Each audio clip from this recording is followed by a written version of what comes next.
So I'm using a Beyer with a Sennheiser EW100,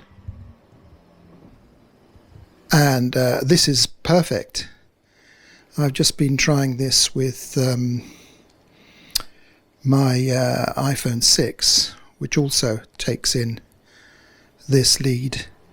It's this lead that I had to get from Sennheiser that makes all the difference. So I'm able to put any mic through this wireless system now, which is brilliant. So I don't have to go out and buy wireless systems. This is a small enough system for me. That'll do. I'll just need to be able to rig it carefully. And yeah, it works.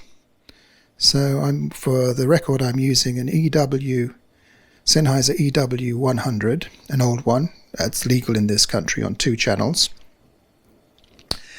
And a Beyer dynamic mic as favoured by the BBC over generations. I'm really pleased with this setup. It's great. It seems to be doing the job.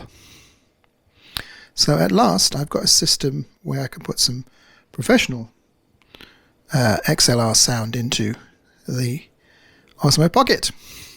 Good stuff.